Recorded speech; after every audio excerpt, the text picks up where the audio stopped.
I did really well for a long time. Well enough to build my own home in Vegas. I had $80 in my pocket when I got to Vegas. Eventually, I lived in a $3.1 million home. So, and drove a Ferrari. So I did something right? Like, come on, let's go! Pinnacle is, of course, the best. The world's greatest sportsbook, available to bettors across Canada. Find out what pro bettors have known for the past 25 years. Pinnacle is where the best bettors play. I bet on sports for a living for a while now.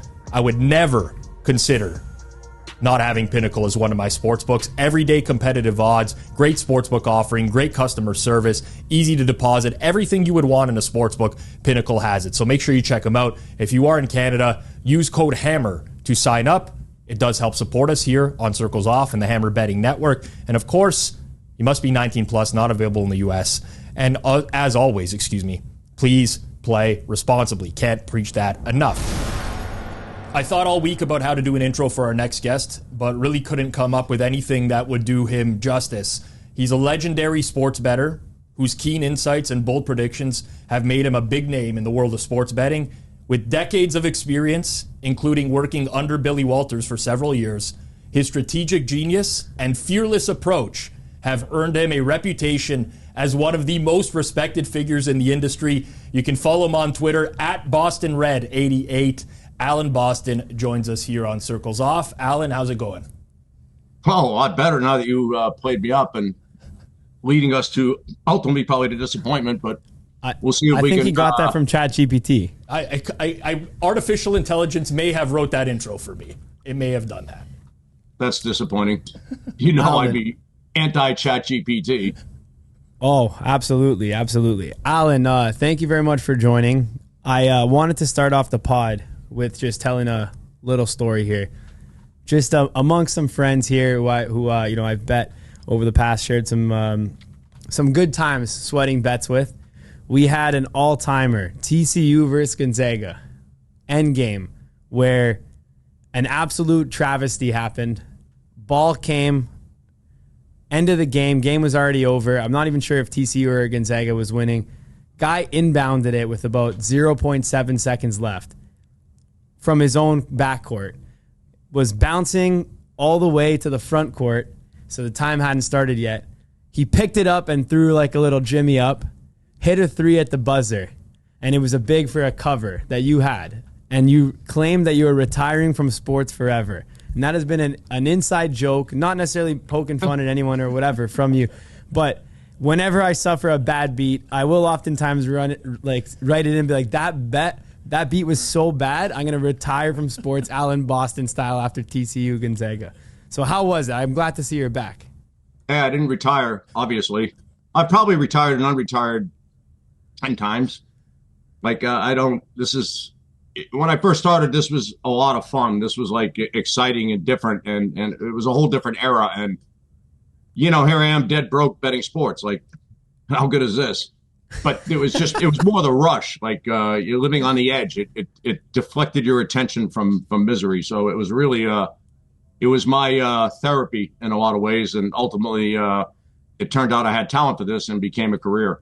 But now it's just a chore, and the industry sucks. And I'm sure we'll get into that. And, all right, I had a good one yesterday. The Purdue game, apparently, Purdue -9 against Wisconsin apparently was a good one too, where they were basically just dribbling out the clock and they hit a three, and then they were dribbling out the clock and the guy stole it and dunked it, which is like against the rules for, so I didn't retire, but you win some and lose some. So how did you get lose started most in this of them. thing? I've never run good in these things, and I chart them, so it's not subjective. It's objectively I've run bad. Well, how many years you been doing this now, Alan? Since professionally since '89. Yes, I'm old. And as 30 seconds are up, I'm fucking old. And you've been charting since '89, whether you win I charted it when I first started. I didn't know if this was going to be any kind of thing, but it was clear that I was good at this. And after Mr. Walters contacted me, and how he knew to contact me is beyond me, but that's Mr. Walters for you. That was 1991 or 2. He just called me from out of the blue and, "Hi, Red, I think I got something good for us. Bill Walters here. I think I got something good for us." It's like 7 a.m, and I was probably got drunk and did coke the night before, and here I am listening to this guy like, huh? And I knew who he was clearly, and we had talked before. And he said, "Why don't we meet at the country club for lunch?" I said, "Why do we not meet at the country club?" I didn't like the guy, so this was and I didn't care. I was content doing nothing. And I said, "Well," he said, "Where do you want to meet?" And I tried to think of the sleaziest, most disgusting place. So I came up with Ellis Island, which at the time was just a small bar in Vegas.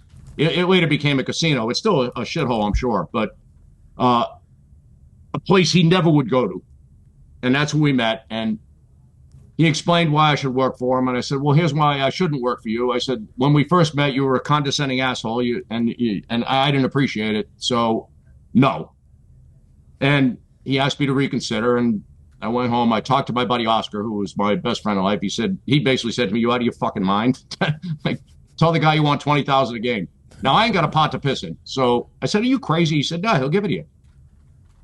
I said, "I'm not asking for 20,000 a game." But what I did ask for, because he was yelling at me and he knew better than me, I did ask for 12,000 cash to live on and 12,000 a game. This was for college football, by the way. How much were you betting before that, just out of curiosity? I was getting 500 a game, about to be 1,000. Yeah. Yeah. So slight upgrade. Yeah, just a bit. So was that risk or free roll? It was a total free roll. So you had 12,000 a game free roll. Total. Right. It gets better. So I have a good story related to that. So we meet next Sunday, and this time we're going to the Sterling Brunch at Bally's, which is the original gourmet brunch in Vegas. Absolutely beautiful. The maitre d' was a L'Oreal. They no longer have maitre d's in Vegas because they cost money and they make you feel welcome, which is exactly what Vegas does not do. And this beautiful brunch where they serve like expensive champagne and fresh squeezed juice, fresh brewed coffee at your table. Like, the place was nuts. They carved rack of lamb. It was like $70 in 1991, and just epic. Anyway, he brought his wife, Susan, his lovely wife, just amazing human. And I told him, "Here's what I want." And he said, "What about 10?" I said, "I'm not here to bargain." He said, "Okay, we got a deal." And I recall. So sorry, you asked him for 12. Right. He said, "What about 10?" Because he couldn't help You just himself. Jammed it in his face. He said, "No." No, 10, I just said, 12. No, there's no bargaining here. I'm not a bargainer. I don't go to a car dealership and I said, "You just give me a price and I'm going to say yes or no. And don't give me $1 more than your lower offer." Because that's just all bullshit. That's just, anyway, that's the way the world works, but that's not how I work. I recall that I went to Old Orchard Beach, Maine every summer for many, many years. And I remember my mother visiting that weekend. I had like $20 in my pocket. And there were 3 games on TV, which was unusual. That was a lot of games on TV, but the 3 major networks all had a football game on at the same time. And it turns out I had 12,000 on each of those games. And I'm thinking to myself, like, I got $20 in my pocket and I got 12,000 on each of these 3 games. Like, what a world this is, right? You gotta picture that scenario. Like, yeah. I am dead broke, not $1 to my name, and here I am. I got 12,000 a game on 3 games. Like, I'm just starting. Like, this is like a shit ton of money. So when was this? How old were you at the time? 91. I'd be 33. So 33, 12 grand a game, which is the equivalent. And 12 grand was a lot more back then than it is now. That's what I was going to say. With inflation, it's about 30,000 nowadays. 30 dimes. Is it that much? Wow. Yeah. Be tough to get down nowadays. That's for sure. So then, what happened? What were the results there, Alan? That year went well until the bowl games. I remember I was up like 70-something thousand, which isn't great. Going into bowl season, and New Year's Day I went like 0-5. That's when they had all the bowl games on New Year's Day, when they actually mattered, not when they just pick a team and throw them at a bowl game and have someone back it and there you go. But that that's just the world we live in. And he called me and he told me a story of when he was he got drunk one night at the Horseshoe, lost $1 million playing blackjack, and had to wake up the next morning and face it. He said, "But I've recovered and you will too." And he gave me some actually good fatherly talk. And I did recover. I did well with him. And I worked with him for 15 years. And again, we're in Old Orchard Beach, Maine, and I'm having dinner with a young lady, actually, which might surprise some. And she asked, what's going on? I said, I'm dreading this football season. And she said, "Do you need the money?" I said, well, yes, but no. And she said, life is short. So I went home and threw out all the work. I called Mr. Walters up and he said, Red, how you doing? Ready for the football season? I said, well, that's why I'm calling. And I told him, I don't think I can put the appropriate effort in to warrant what you're giving me. So thanks for your help. You've been awesome. And let's stay in touch. I appreciate your honesty, Red. And that was it. Now, we later did some basketball together and briefly. Yeah, and that's where I was going to go with it, Alan, because you're I don't want to say primarily known as a college basketball bettor nowadays, but you tweet a lot about college basketball, especially. You've become known for your takes around Selection Sunday, which we'll get into, and particularly how the committee selects teams to go into the tournament and who they're matched up against. But you basically, were mostly betting football at that time. No, I was doing both. The football, so it's all started back in 1988. My house got raided, but I knew they were coming, so I cleaned it out. Haha. And I was working for a bookmaker. I was nobody. Why they were after me is beyond me. I don't know. But there was coke in the house, and it could have got ugly. But luckily, we had an in, and they said, you better clean your house out. So I did. We did a little spring cleaning. And I foolishly went back there because I wanted to tape the McLaughlin Group, which was a show I watched every week. And, of course, here they come busting in. And they searched the house. They found nothing. And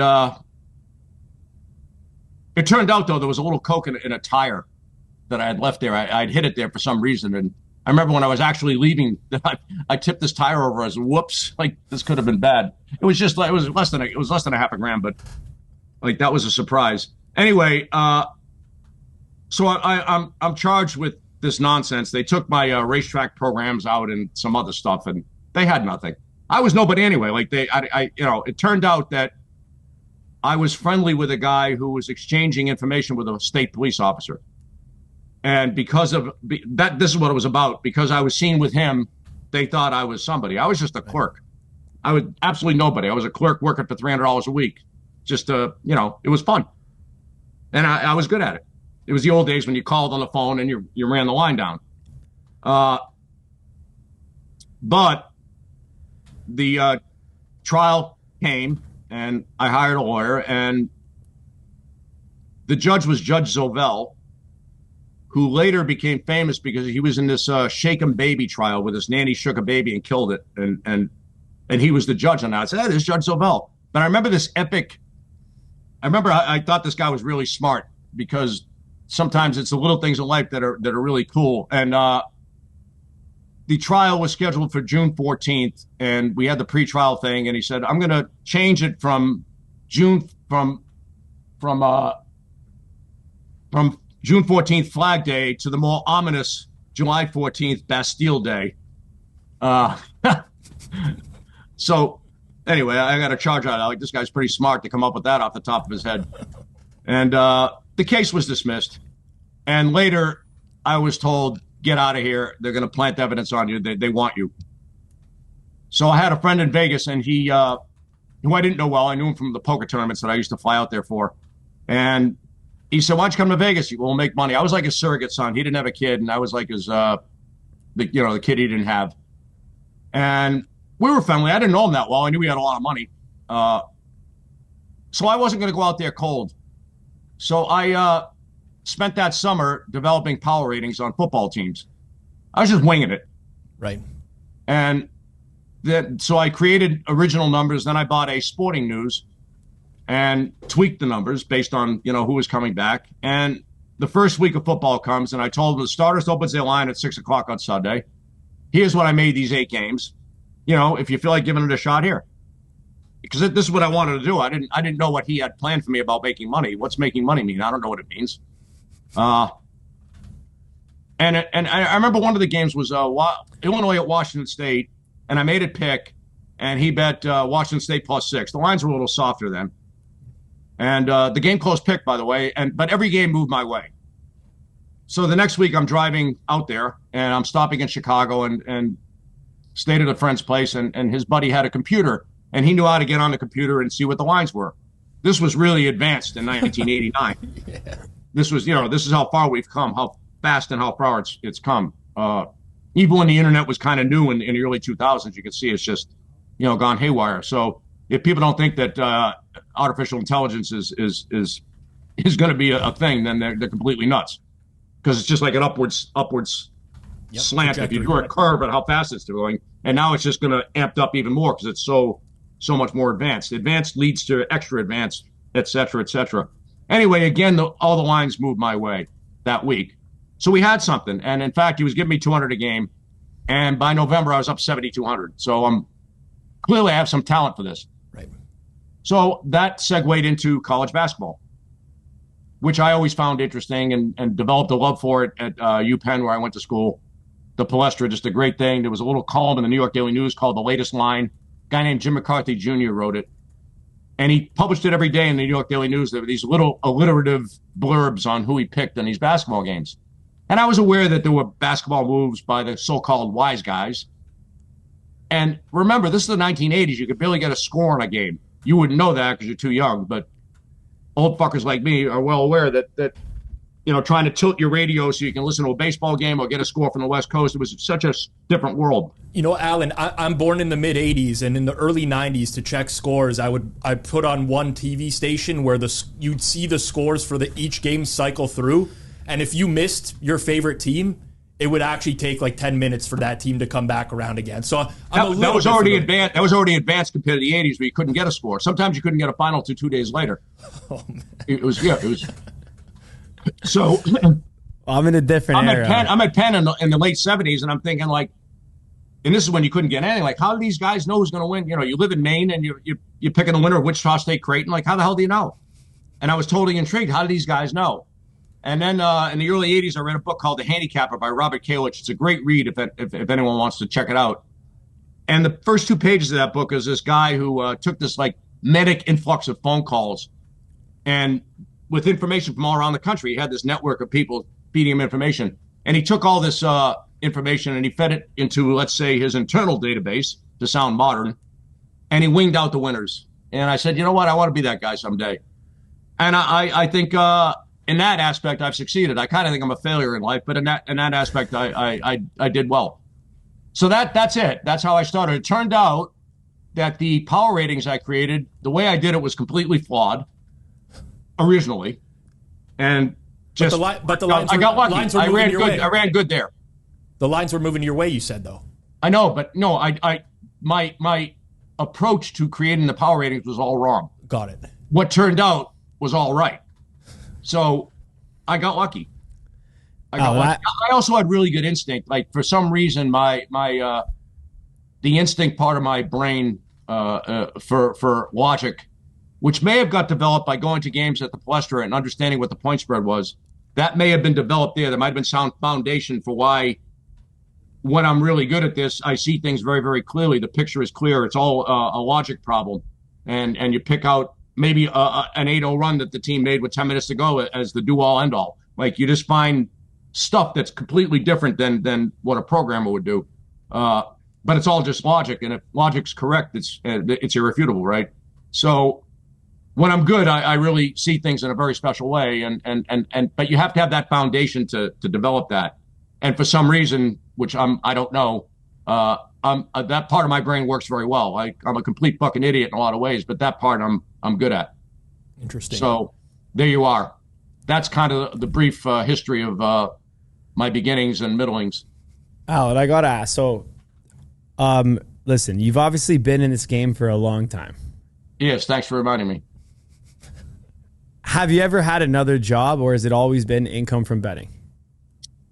When I got out of college, I worked at a mental institution. I was hoping to be a counselor. School wasn't for me. I probably shouldn't have even gone to college. But so once you started working with Billy Walters, and then after you had that, it was from the mental institution. I ended up getting in trouble. I owed bookmakers money, and I went out of town. I stayed with a friend who I met at Penn, and I lived on the Upper East Side. It was great. I didn't have $1 in my pocket, and I'm living on the Upper East Side of Manhattan. Like, it's okay. I worked at Hammack and Schlemmer for Christmas season, and they asked me to continue. There was a gadget store on the 5th floor. I worked on the 5th floor. It's an old gadget store. It's very famous. They used to have a catalog that was on airplanes.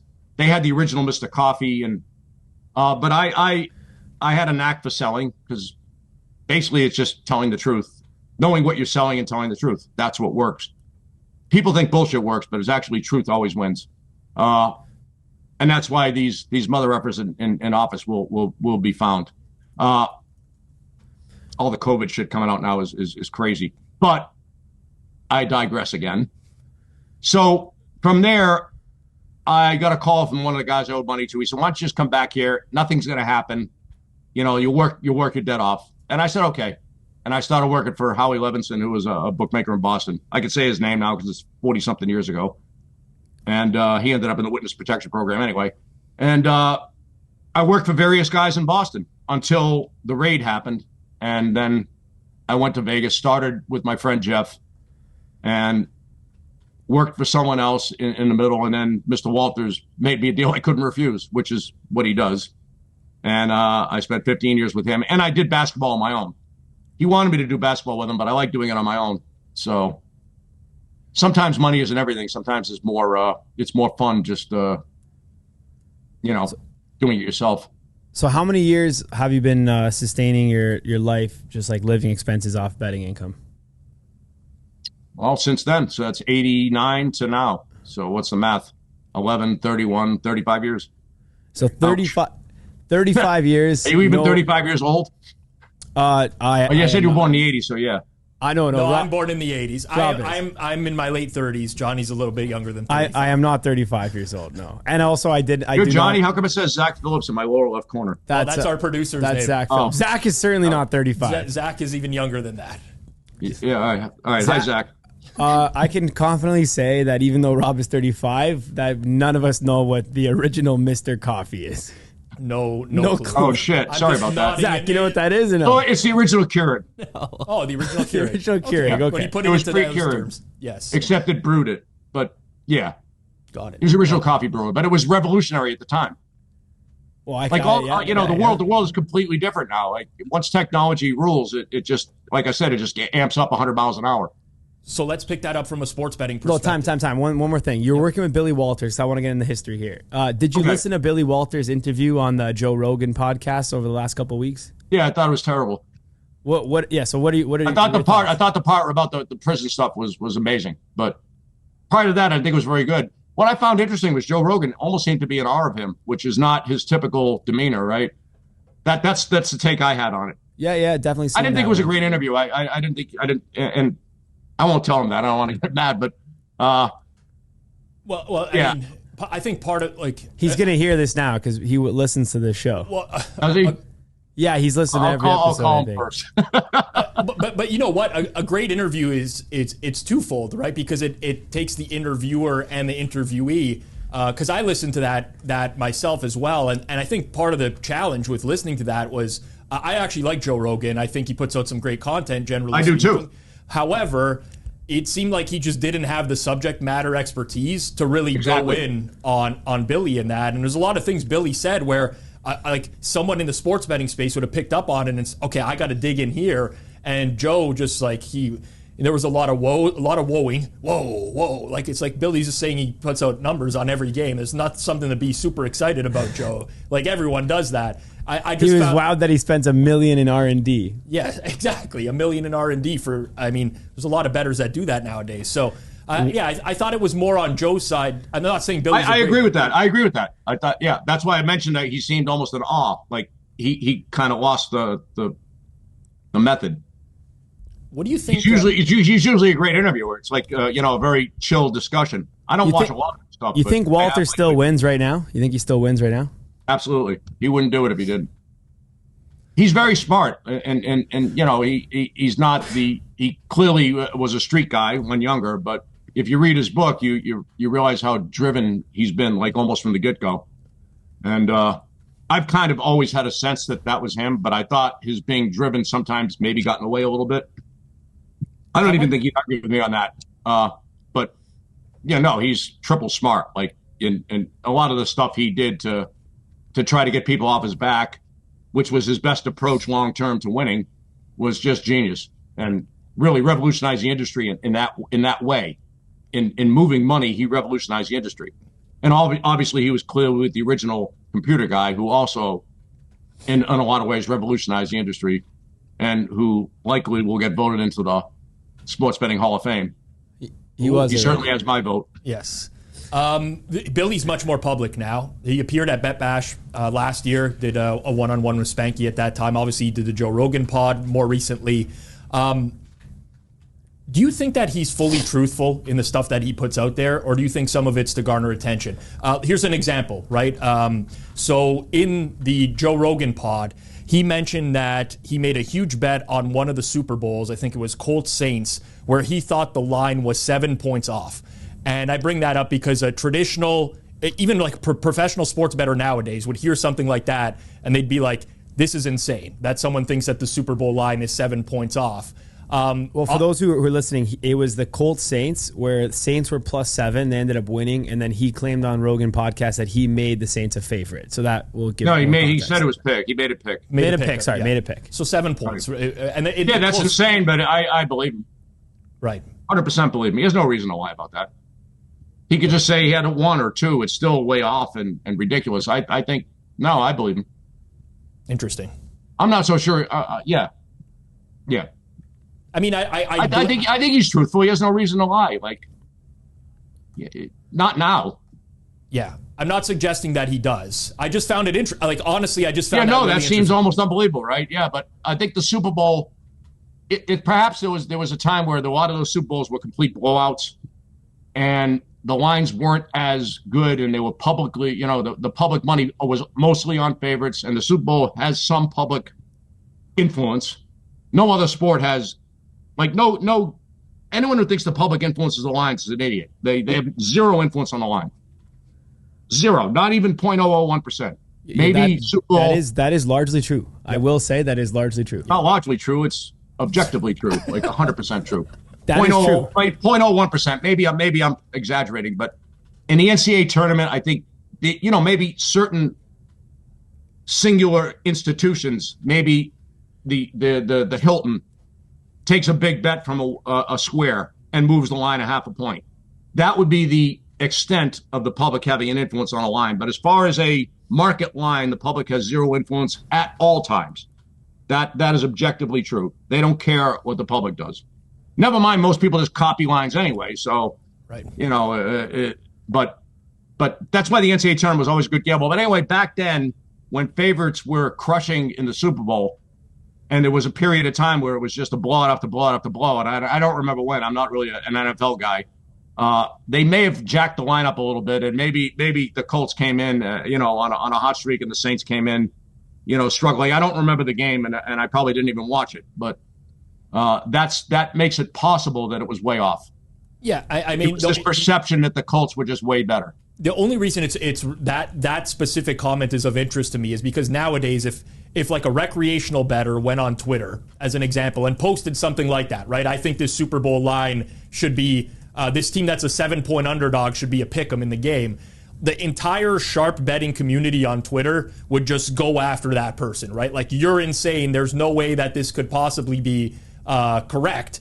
Yet Billy comes out and says it, and then it's hush, it's quiet, right? And that, I mean, I get why. You're calling him out. Yeah.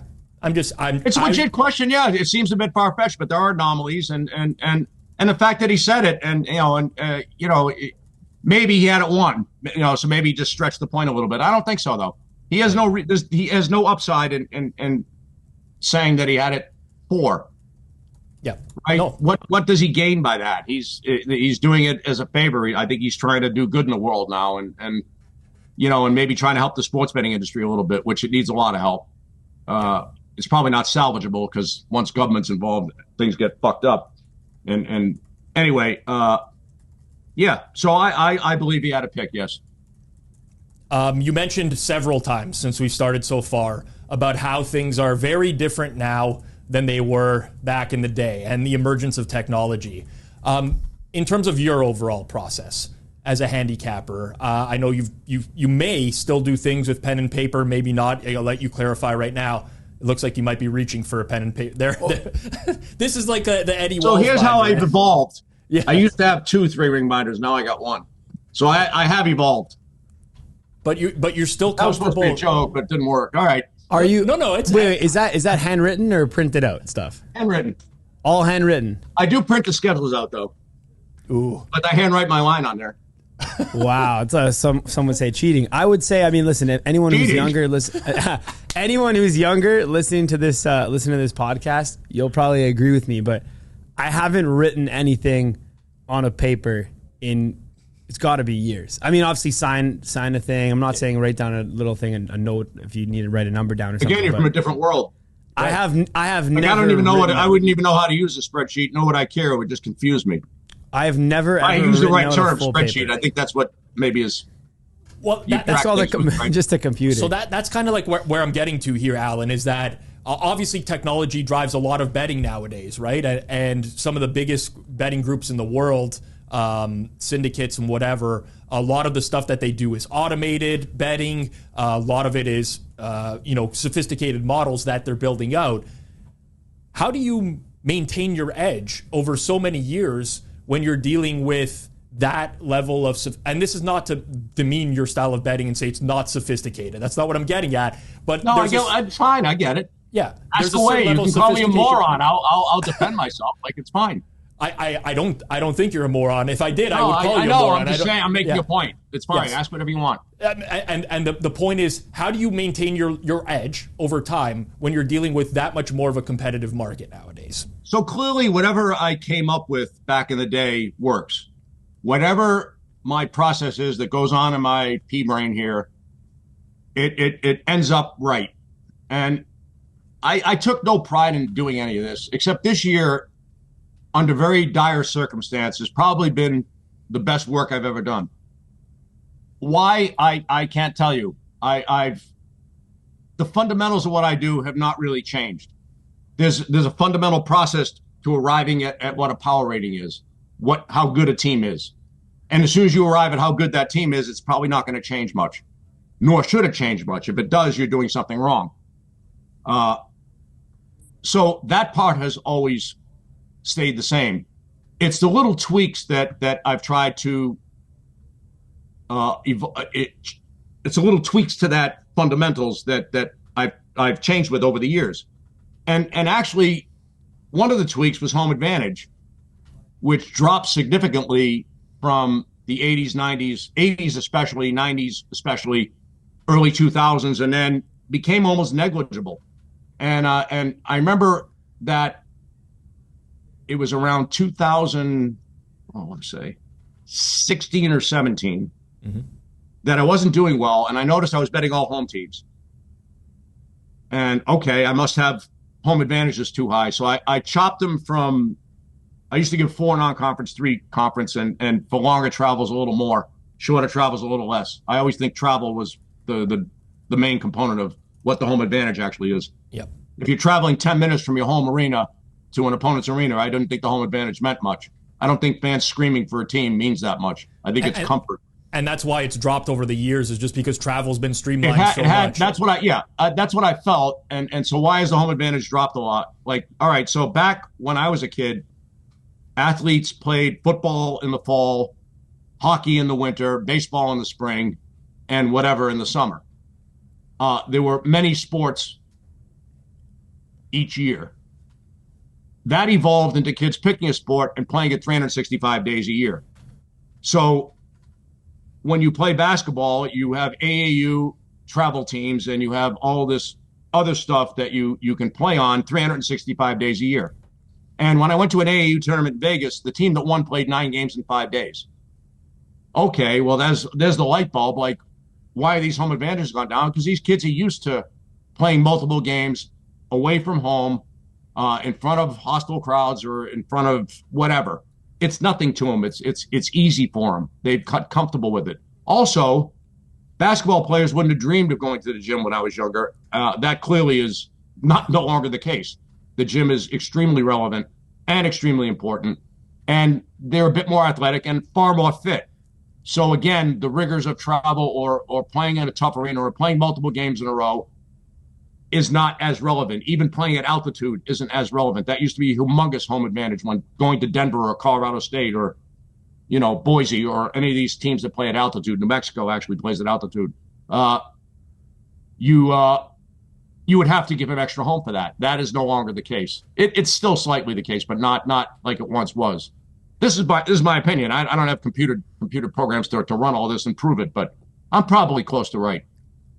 Strangely, so I dropped all the power ratings like almost in half, and I started winning again.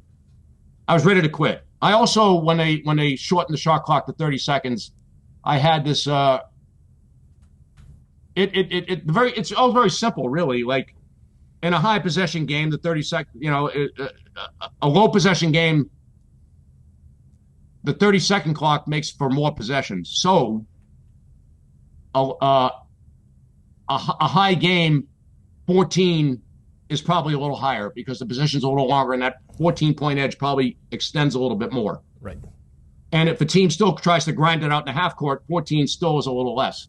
So I had that in the back of my mind. Careful about, it's very simple. Careful about laying points in a low-scoring game. Like any moron would know that's right, except this moron didn't. I just made a number and winged it. And so I incorporated that a little bit too. And those two things flipped the switch, and all of a sudden, the bad year became pretty good. And I ended up winning like a little bit for the year, and I continued doing it. And I remember I was all done with this because so I did really well for a long time, well enough to build my own home in Vegas. I had $80 in my pocket when I got to Vegas. Eventually, I lived in a $3.1 million home, and drove a Ferrari. So I did something right? Like, I'm not bragging. I've heard the story about you having a good week once and just buying a Ferrari. So yeah, how'd you get the $3.1 million? eBay. You bought it on eBay. Yeah, we bargained them down, and I might have used a different word, but we bargained them down, and the Ferrari came 3 days later. I remember it showed up. I said, I can't get this fucking car. It's too nice. Like I was afraid to drive it. It's how much you pay for it?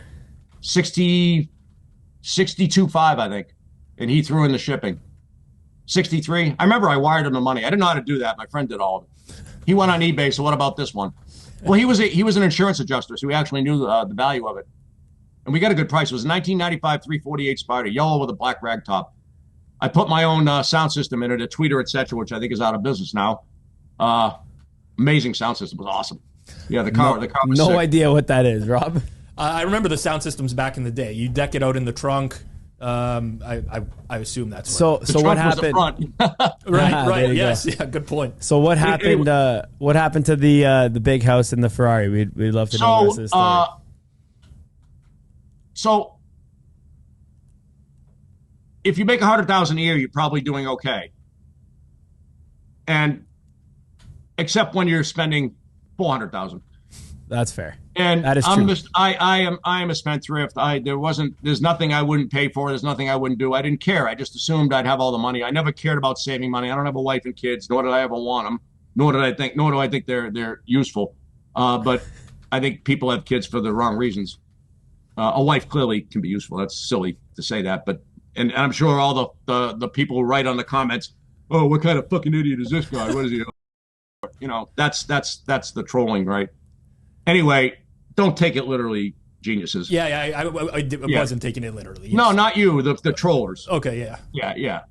Anyway, so I had no one to leave money to, and I in my will, the Great Dane Rescue gets money. That's who matters to me. Sorry, I'm going to cut you off there. You said a Great Dane. Have you had Great Danes before? Yes. I had a Great Dane as well. Yeah. She passed away a couple years ago, but I stand by the best breed of dog. Yeah, no, there's nothing like it. Sorry to side rail the conversation. I saw a dog walk in the background there a little bit earlier as well. Yeah, that's my buddy's dog. Yeah, I'm watching his dogs for a bit. That's Gravy. He's a Vizsla. Vizsla, yeah. A vet killed my last name. She was 13 and a half, so. Well, but she was good. Yeah. She was good. She was good. That's like 99th percentile life for a Great Dane, 13 and a half. Yeah, 8.3 is the average. But, if you give them, the most important thing is food, actually. Love, obviously, but food is so underrated, and there's so much crap that's sold there that people are, like this Blue Buffalo that they think's the do-all, end-all. It's garbage. Like, there's way, way better food out there for dogs, and you should give them great food. I'm sorry, I sidetracked you from. Yeah, I know, but when you got into Great Danes, the Great Danes are amazing. Like there's nothing like a Dane. Nothing. They're agreed. Incredible. the first Dane I got was my roommate wanted a dog, and a poker player, his friend had a dog that he had to get rid of, and we went and saw it. It was a Great Dane. I knew nothing about Great Danes, and so we took him, and yeah, that was the couch became his. I'm sure the Dane's couch was his or hers.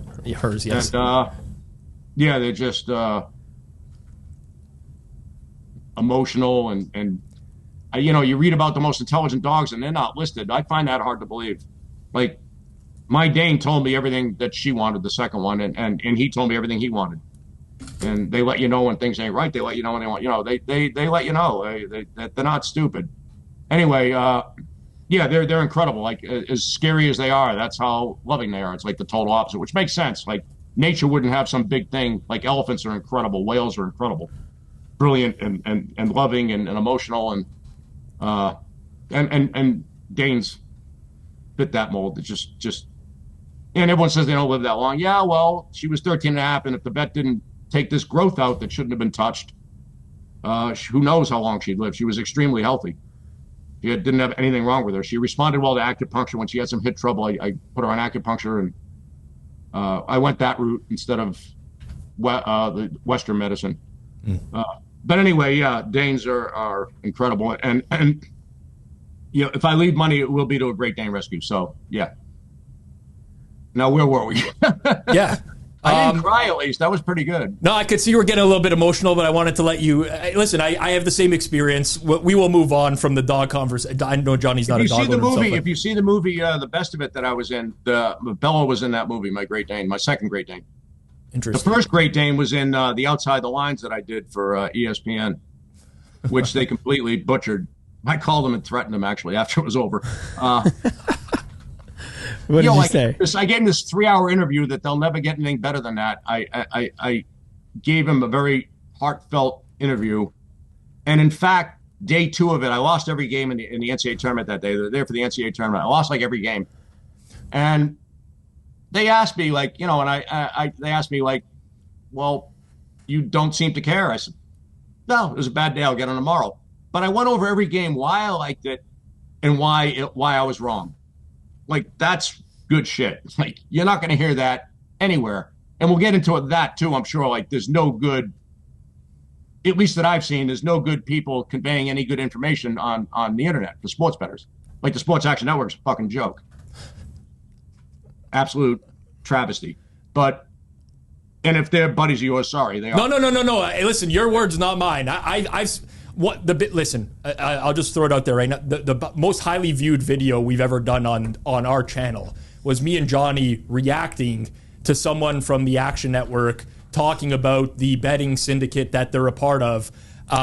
As we were reacting to it, it's very clear the guy had absolutely no idea what he was talking about, nor does he actually, exist as part of a true betting syndicate.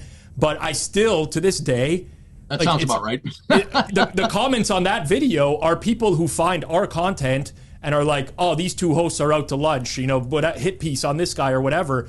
And, I try to process that, and it's just like, people are searching for sports betting content.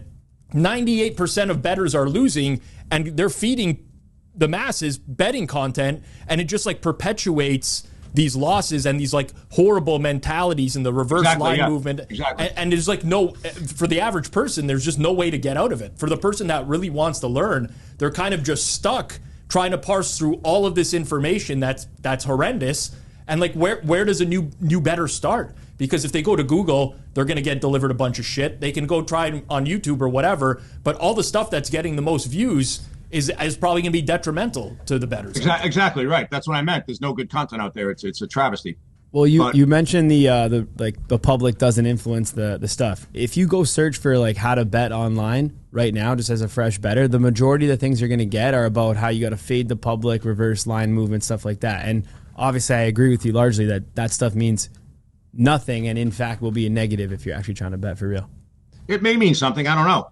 I'm in the minority, and I don't know. I don't remember Spank and I got into this. That I don't think closing line means that much. I'm one of the only so-called smart guys that would say that. Why Most not? people think closing lines because I only do college basketball. It's possible in other sports. It's to do all. So the idea this is something I've actually posted on Twitter several times. The goal of a sports bettor is to hide what they're doing. Mr. Walters taught me that for sure. He tries to hide what he does. You don't want your bets to be reflected on the screen or in the market. So if you can bet the wrong way where people look and the right way where they don't look, you've succeeded. You've succeeded in ways that are unimaginable because it's almost impossible in today's world to do that. So anyone that gets on Twitter and starts bragging about they laid 3 and the game's now 5 are full of shit, because the idea is to lay 3 and have the game close 3. That's what you dream of. You don't want anyone knowing anything. You don't want your line to influence what the closing line is. So in fact, if the closing line in basketball is the do-all end-all, which people would think it is, then they've all gone wrong. I think the people who influence the closing line in basketball, I'm getting to the final point here that will make sense if nothing made sense before, which is possible because my mind's going like 10,000 miles an hour. Anyway, the closing line, I believe, is influenced highly by people who aren't that good. So therefore, it can't be that good, because the idea, if you're really good, is to hide it. Yes. However... Okay, I'd love to get into this topic even more now. There's so many things that you said there that I find really interesting. A lot of good that's points. Good. well, it seems though most of your complaint around the closing line is more centered on, let me call it operations, right? You were, for a long time, you worked under the best, where he's trying to fill enormous positions where he had to manipulate the lines to do so, right? Fake one way, come back on the other side, try to keep things as quiet as possible. I've heard all sorts of stuff about Billy, in some cases, like just betting the wrong side just to keep, bookmakers off the scent. But nowadays, the market is so much more competitive, as you can probably attest to, in that there's like some of that's impossible nowadays, right? I mean, we try. I think he still hides it very well. I'm just guessing. I haven't talked to him about it. I don't even know if he's still betting. But if he is, he's hiding it. 100% he's hiding it. And if it's getting out, it's not getting out like it once did. The issue he had is he won at such a high rate back in the day that he'd lay 2 and the game would close 7 in basketball and football. Like, it was nuts.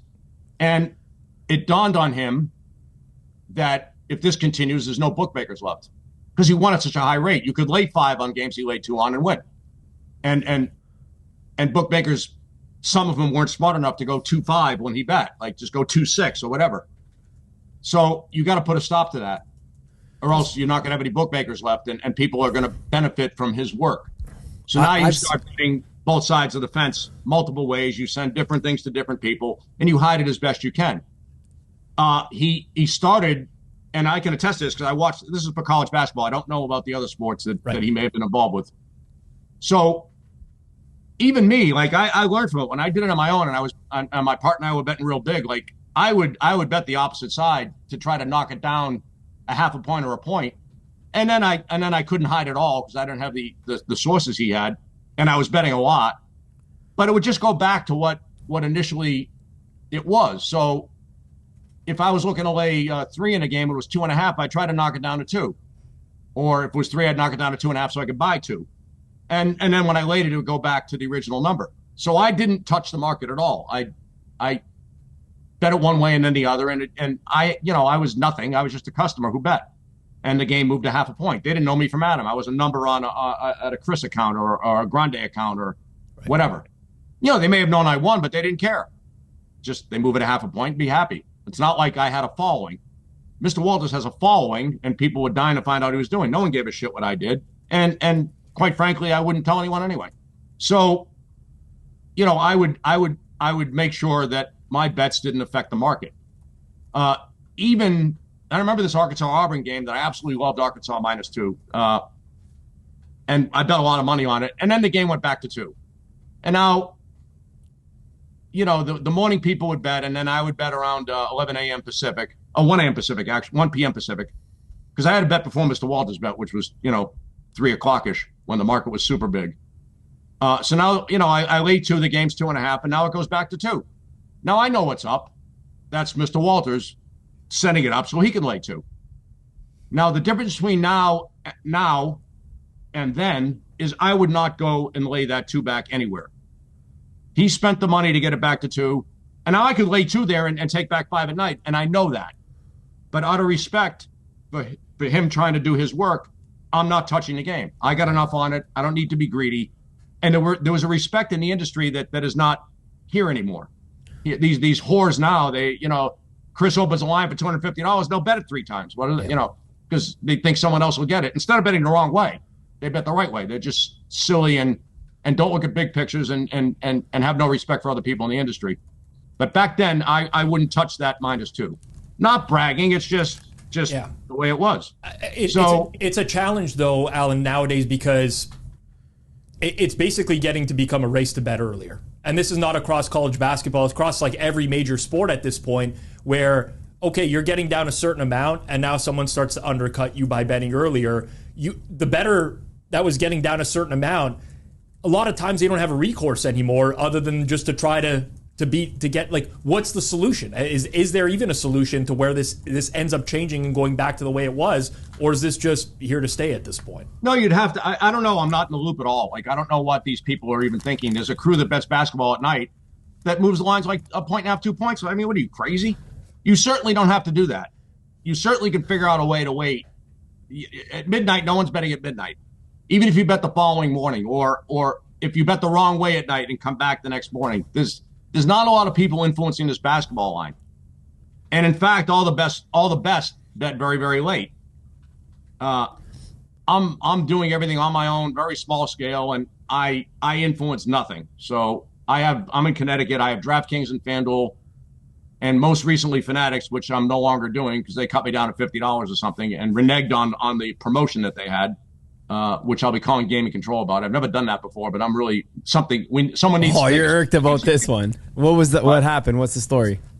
So this, my buddy alerts me to Fanatics. They have this $1,000 promotion. You put $1,000. Now, the big time sports bettors depositing $1,000 fucking dollars. All right, I'm a real genius. $1,000 I'm putting on there.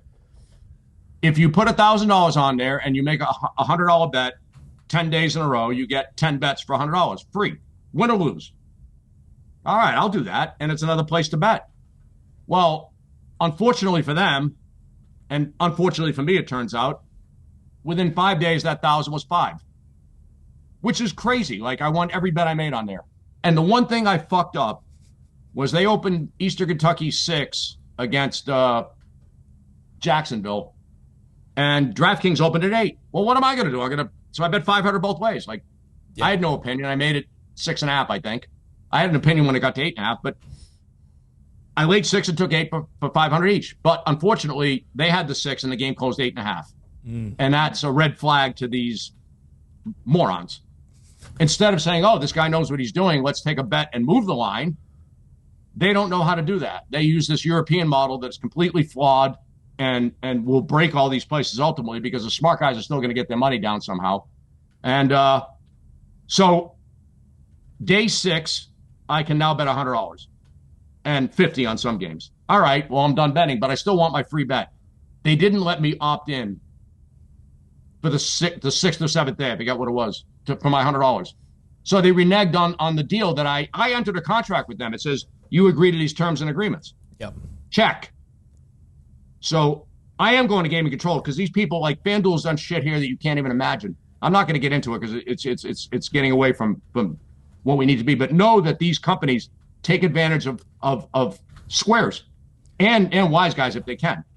Smart guys, whatever word you want to use. So someone really needs to take a stand against these people. So in my little way, for my $100 that I didn't get, that I don't care about, but it's more about honor and you can't just fuck someone over because you feel like it. I'm going to work because you paid off some politician to get your license. I'm going to work a quick little promo in here just because it's a really good time to do so. But Johnny's wearing the Pinnacle hat. I'm wearing the Pinnacle shirt. It's one of the reasons that we're extremely proud to have Pinnacle as a sponsor because this kind of stuff does not happen at Pinnacle. They have posted limits for everybody. Whatever the max is for myself, it's the same for Alan, it's the same for Johnny. You can bet that amount without issue. They're not cutting your bets down to nothing. It's a real bookmaking operation where they take bets and they move the lines based off of action. So if you're in Canada, make sure you check out Pinnacle Sportsbook. Use code HAMMER to do so if you do sign up. Highly recommend it. Great product, treats everybody fairly. Thank you very much for that, Alan. You just teed it up for me. It's really quick, easy for me. Well, I can actually follow that up for you. So back in 2000, when we could all bet Pinnacle, I think it was 1999 or 2000. They put up matchups for the World Series of Poker. Okay. I think it was the year 2000. So I'm on the phone, and I ended up talking to the guy who runs Pinnacle. I don't know if it was Henry or Jimmy. It was one of the two. I think those were their names. And we started talking about how they came up with all this. And their model was absolutely brilliant. And everyone loved Pinnacle because they had like 8-cent lines and they had almost no juice on everything. And like you said, here's what you can bet, and that's it. And everyone had the same thing. But he explained to me his whole process. We talked about the matchups for the World Series of Poker. They're taking $500, but it was just a 20-cent line. Mm-hmm. It was fantastic. It's a way to generate interest in your thing. And he was telling me that like in college basketball, when I bet there, they moved like haywire. But let's say I bet a tennis match, they might not move it at all. So they had an algorithm, I think it's called, where every customer was rated by how they've done. And based on how they were rated, that's how the computer would move the line. It was absolutely genius. And he was telling me they have these college kids who bet college basketball. He said, I can open anything because they bet $50 a game and I can move it sometimes 2 points because these kids won at such a high rate. $50, move it 2 points because they won. What a novel idea. Someone knows what they're doing. You move the line when they bet, right? You might want to explain that to DraftKings, FanDuel, or actually almost any book that has no clue. Yeah, so Pinnacle was the best place to bet back in the day. And, I'm not with them anymore, but if they followed what they were doing 20 years ago, and there's no reason they don't because it's successful, then they probably still are the best place to bet. So there you go. Thank you. A positive word from me. How novel. Yeah. I wouldn't say it's rare, but it's okay. It's not as common as the negative. Well, I want to get into that stuff as well. Really quickly, I just want to follow up on the closing line value stuff. That's where we were, right? Okay, yeah. So here, let me pose a hypothetical to you. You got two bettors, 1,000 game sample in college basketball each. They both finish at 0 units. No, neither of them wins, neither of them loses. Exact same record, 0 units. One guy has no closing line value. One guy has 3% closing line value. Do you consider those to be the same bettor? Well, based on the fact that I think closing line doesn't mean anything, yeah. Like let's say, and I'm not suggesting. I mean, you would think that the guy who had 3% closing line value probably is a little smarter, right? But they both broke even, right? Yeah. But I mean, let's say you're in a bookmaker's shoes now. I'm not suggesting you're booking anything, by the way, people. But say you're in a hypothetical bookmaker's shoes. For sure. Yes. I have way too much gamble.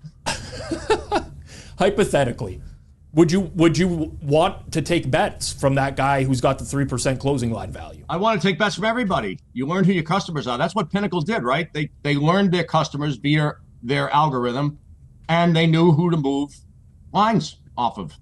Now, granted, that doesn't mean I'm not going to bet the wrong way at Pinnacle because they moved it so aggressively. I started doing that, but that's their choice. They could figure it out from there. I'm just giving them a bet, right?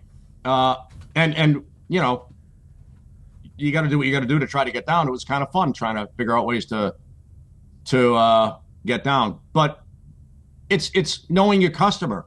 That's it. That's what these books are missing nowadays. Know your customer. Instead of throwing someone out that wins, like someone told me about, I'm not going to start trashing sports books, but there's a certain sports book in Vegas. I was actually surprised.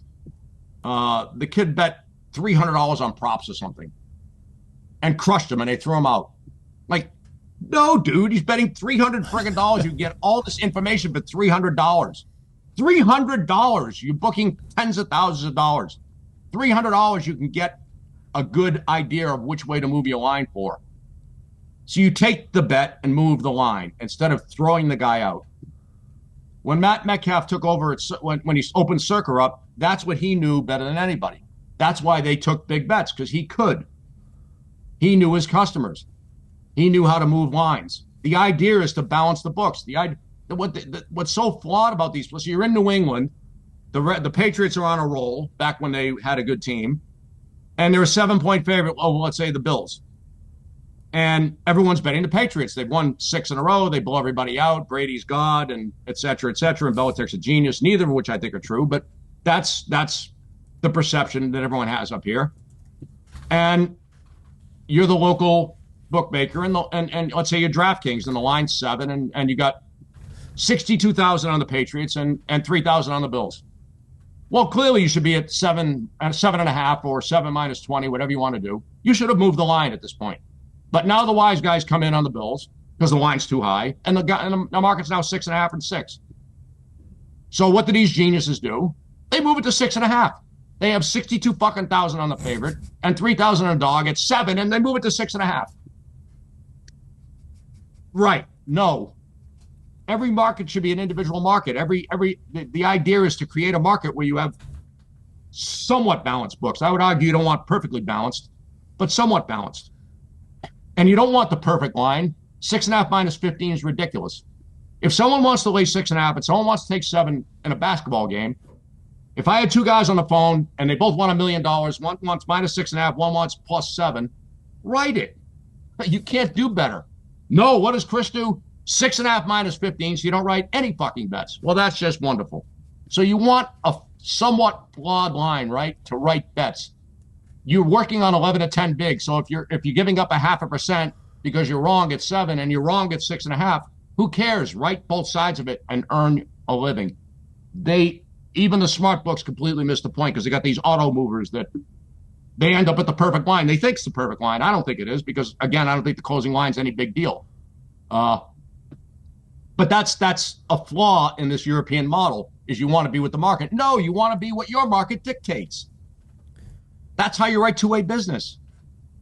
Yep. Like if I had 62,000 and 3,000, I'd go to 9. What do I care? Let them lay 7 and take 9. What do I care? Right. Write bets. You want people to bet. You want people to look at your thing and bet. Yep. Just like casinos should want people to come in, not find ways to throw them out. It's just so weird to me. Like, it's so simple, but people miss the point. Anyway, so yeah, I would write everyone's business because you want to write everyone's business. And in fact, I would want wise guys to bet with me because if they do, I'd know what the line should be. So if some guy wants to bet $1 million at 8, well, I know this line is rock solid. Go ahead, bet. Do what you want. We'll figure out a way to get off of it. I'll tell you one game that a lot of books wrote bets on from this past week. It was UAB and Temple. UAB 1.5 point favorites early, moves all the way up to 7, 7.5. I took 8, so it did get to 8. It did get to 8 before tip. Yeah. A lot of the model computer guys said the line of the game should be around 2, 2.5. So as soon as this number starts moving, everyone's trying to figure out what's going on. Final score, UAB beats Temple 100-72. There was a previous game that happened weeks back involving Temple against Memphis, which kind of went under the radar a little bit more than this situation. What do you make of this? I mean, how many times have you seen stuff like this happen over the years? Not often. I think people think that they have something on it. I'm not saying it's true. The rumor I heard was they were dumping first halves. And then, but I don't look at first half lines, which is a flaw in my game, but I'm a creature of habit. That was the rumor I heard, but I don't believe any of it. What do you mean they're dumping first halves? Like they were just not trying in the first half. They may have had a player or two that, here's 10,000, 20,000, whatever they paid them, and make sure you are a bit apathetic in the first half, to say it nicely. Yeah, I mean, these types of listen. They were down 20 to Memphis early and came back covered, thankfully. Right. But they didn't against UAB. Which is maybe why that first Memphis game didn't garner so much attention because they ended up covering the spread. But I will say this: UAB was ahead 17 at Memphis. They're up 22 in the first half at Memphis. So getting ahead 20 at Temple is not impossible. Well, I mean, it's not impossible, but like if we're looking at the line move on the game, the line move was anomalous and inane. And Right. there was resistance at least at 8, so at least other people lost their money like I did. I'd like to think that nothing went on, that people think that something was on, but I would tend towards no. There have been rumors like this over the years that never worked, never turned out to be true. No, they didn't move like wildfire like this did. This was insane. Yeah, that's what I'm getting at. But it literally wasn't. It wasn't that insane. Like, listen, they don't move that like that every day, but like, yeah, it still happens over 2 the to course of 8? the season. Yeah, Not this late in the year, bro. and not with no injury news. Okay, fair enough. Yeah. But what I'll say is this: before we go making like accusations and stuff, I agree. I don't think there's anything happened. I'm saying no. Everyone was saying like, oh, this is clear. This is clearly a match fixing, whatever. But they'll investigate it and then they'll actually figure it out. It's not hard to figure out. It could very easily be somebody thinks that they know something that's not there. Somebody gets perception. Right. Somebody gets word, oh, this team is going to make, like, trust me, I know guys on the inside. They're mad at the coach. They don't want, like, I don't know the exact situation, but it could easily be someone dumping money on what they think is a perceived edge that's not there. Now, in this case, could have been a rumor the team had the flu. It could be a lot of things. So yeah, let me give you one other scenario here, because I didn't have anything on the game. But when you start seeing, when something starts, as a guy who might be reading a screen, for example, reading the screen, it snowballs way more than people think. So once you start see like a game go from 2 to 3 to 4 to 5, you're like, oh, this is going. Something is happening. Guys must be injured. Guys, even if no news is out, you're like, somebody knows something and something is happening. Right. And you will just jam that and snowball it, and it snowballs it up. So I think 2 to 8 seems like, wow, how did it go to 2 to 8? But it's the market that dictates it, and eventually, if you think something's happening, it'll go. So if it's snowballed up from, let's say, 2 to 5.5, it's not unreasonable for it to go another 3.5 points if people think, wow, something just happened late.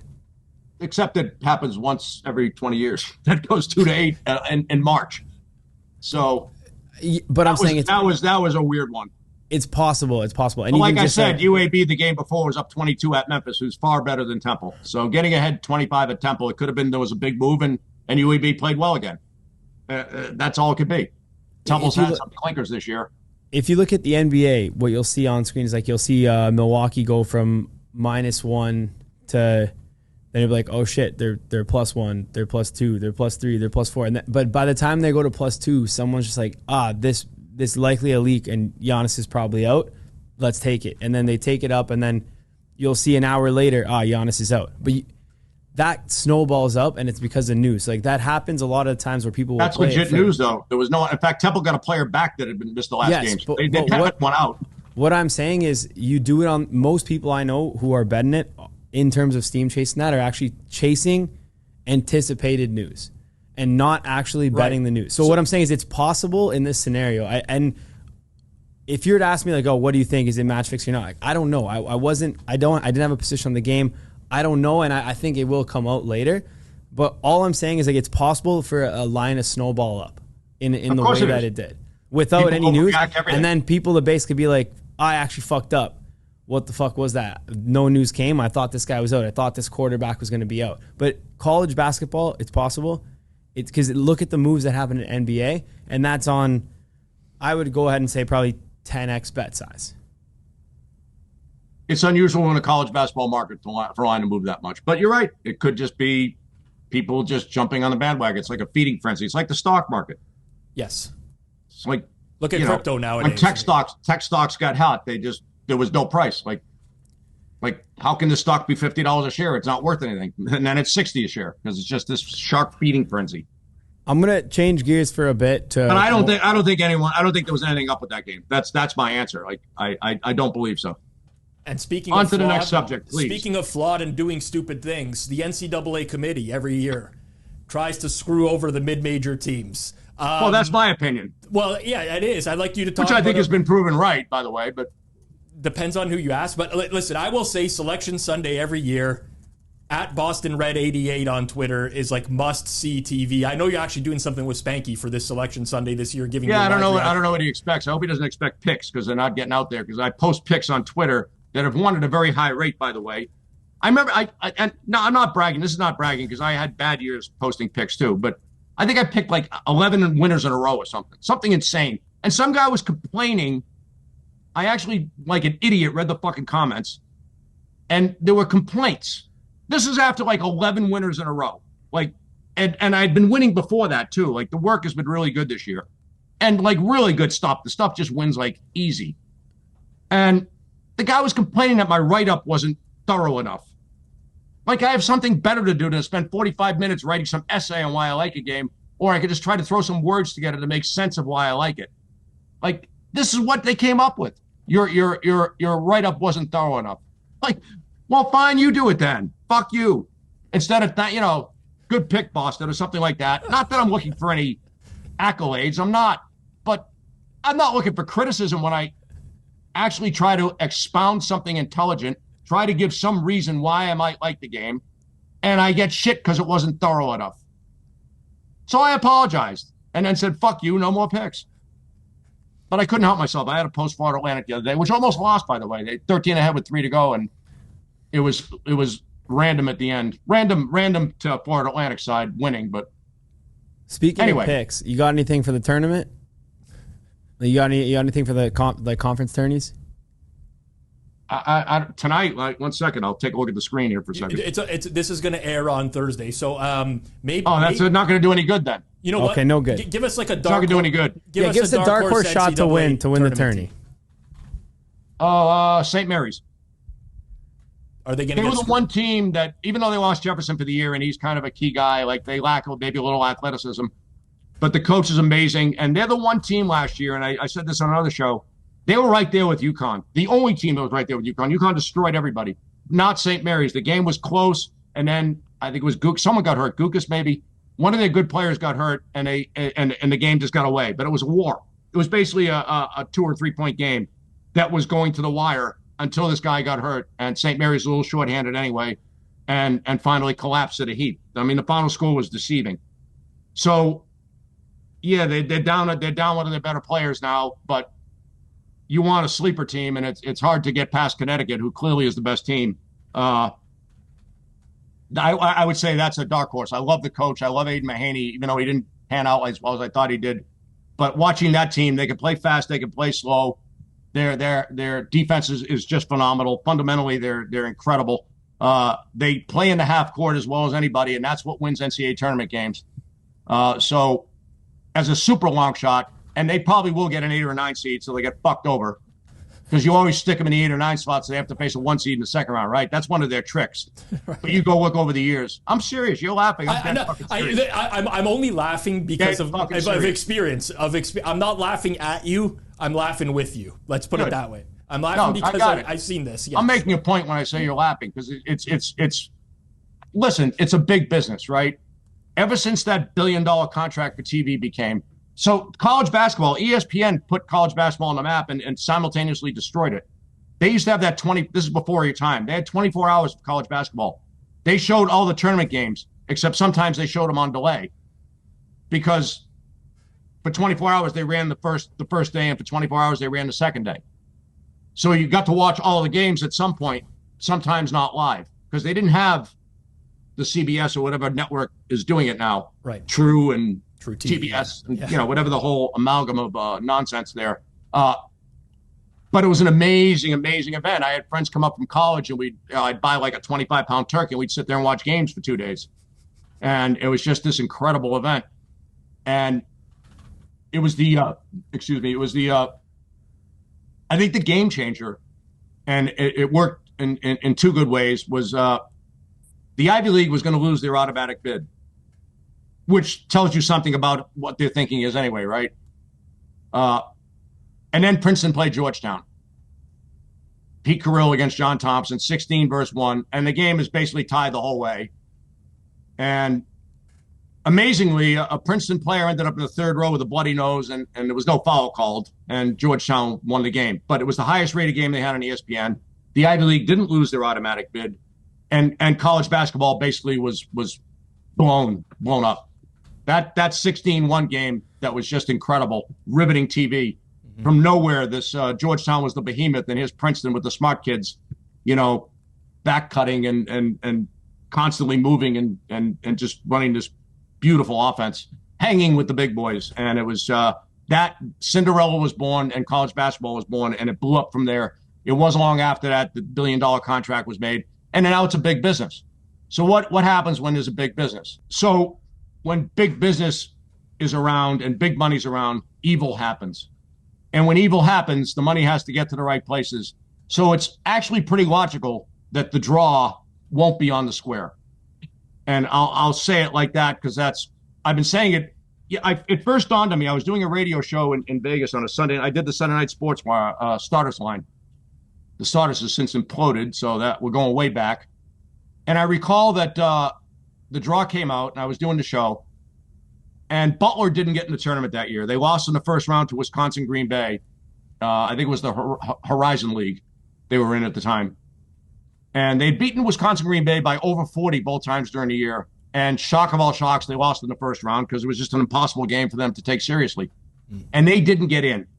And now the bracket comes out. And I made the point, and I forget if it was the 2 seed or the 3 seed, that Butler on a neutral court would have been the betting favorite over all 4 3 seeds or all 4 2 seeds. I forget which one it was.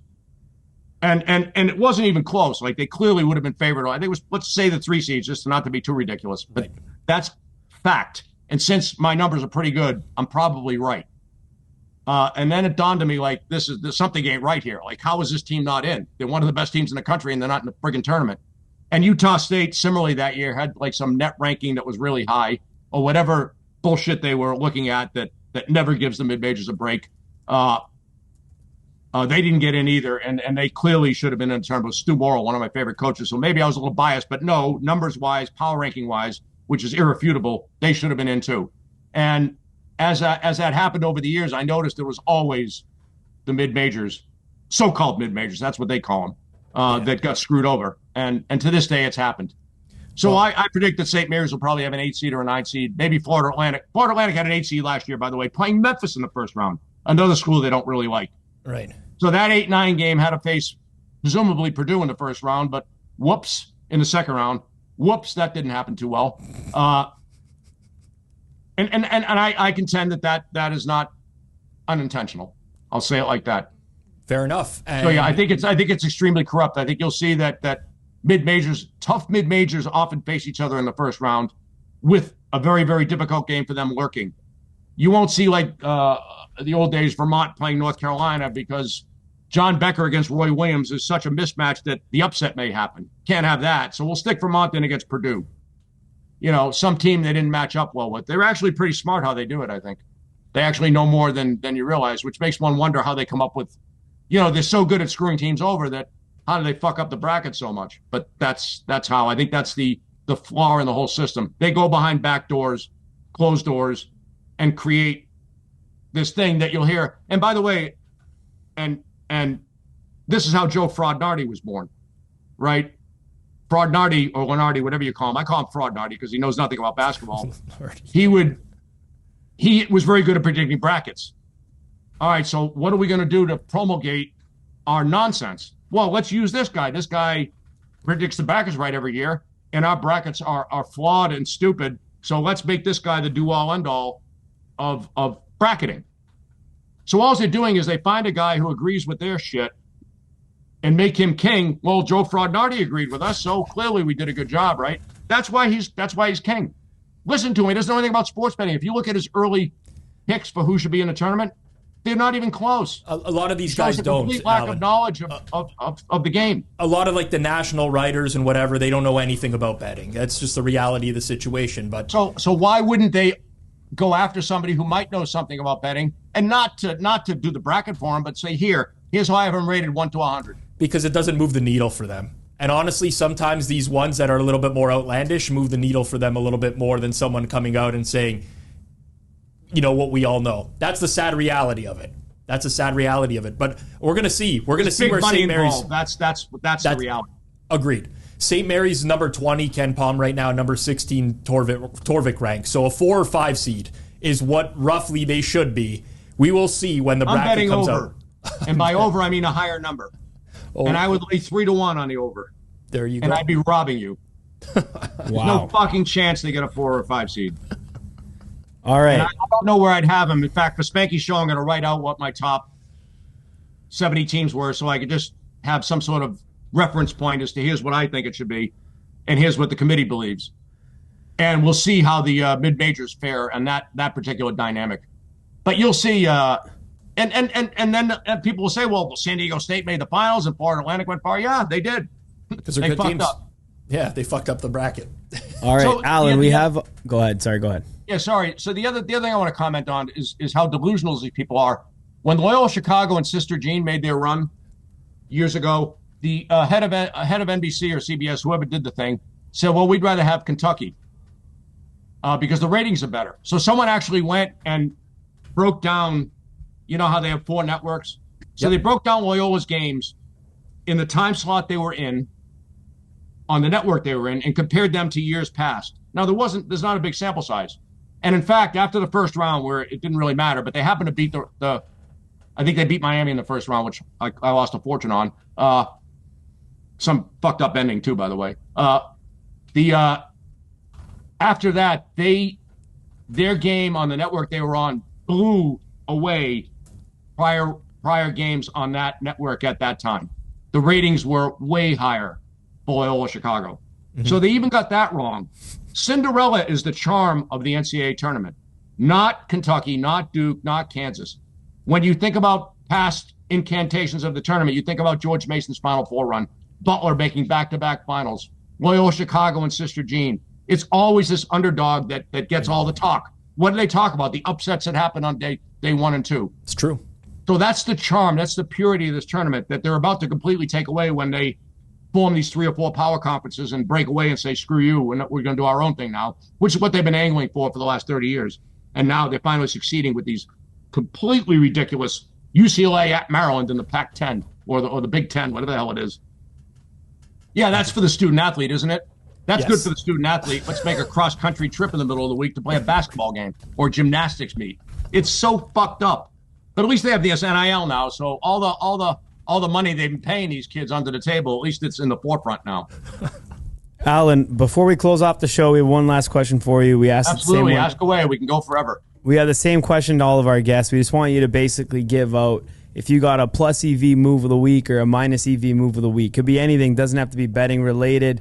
Any kind of like move, anything you want. Like, what's just a good thing to do? Positive expected value in life, something that you might do on a daily basis. By the way, I didn't read your email, so this is coming at me. An example would be like I got you. Don't have to give me examples. I said, Alan, we're gonna ask you this question, and he responds, he's like, I didn't make it past the first paragraph of this email. So I would say two things. I got 2 things for you. Ready? Perfect. So you talk about dogs. So nature, a walk through nature. They have these trails, these preserved trails in Connecticut. They're absolutely amazing. But my when I was 9 years old, well, that would be the negative one. So yeah, hanging out with your Great Dane, hanging out with the dog, walking in nature. I've always wanted to hang out with a bear. Bears are amazing. Like Mama Bear's amazing. Like she's starving and giving birth, and they have no place to live in Connecticut anymore. But we have a bear problem. It's not that we keep tearing down territory that was preserved for years. We have a bear problem in Connecticut because bears have no place to eat, so they have to. They have to. So they're infringing on people's territory. So I would say nature, animals, just hang with them. The other thing is little things in life that you might come up with. So, for instance, this is a good one. The end of Breaking Bad. Yeah. Which was a pretty famous show. Spoiler alert for anyone who hasn't seen it yet. If you haven't seen it by now, bro, this isn't really a spoiler alert. The final song that they play is Baby Blue by Badfinger. Right? How clever is that? Baby Blue is the name of the song. I never got that one time. I still don't get it. All right. Well, the drug of choice was blue. Right. In 8 years or 7 years or 6 years it was on. Mm-hmm. So if you hadn't watched Breaking Bad, that was. It's little nuanced things like that, like or finding some obscure TV show like Blunt Talk is one of the great shows I've ever seen in my life that no one's ever heard of. It was canceled after 2 years. The funniest fucking thing I ever watched in my life. Yeah, so the little things in life are always the joyous ones, and maybe some song you never heard before that just brings joy to you. So yeah, those are the 2 things: nature and the little things that you can appreciate that maybe are ironic or unknown or clever. Very Pretty good, bro. What's next? the last I'm trying one. to be modern. That's what the bro is about, dude. Yeah, The that's all right. last one, brother, is if you could go back 5 years, okay? So just a measly 5 years for you. You've been in this space for a long time. What is a piece of advice you'd give yourself from just 5 years ago? 5 years ago? Yeah. Can we go back further? You know what? We can. For you, we're going to make an exception. You know, because so 5 years ago, I'm 60, almost 66 years old. So, you know, you don't learn as much from 60 to 66. But if we go way back, I would. Okay, let's go way back. Give us the age. So, what age would you be speaking to yourself with this piece of advice?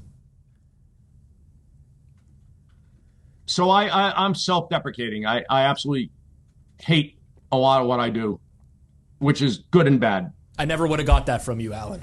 Really? Just kidding. Oh, JK, right? That would be modern. How smart I am, huh? Yeah. This is good. I had.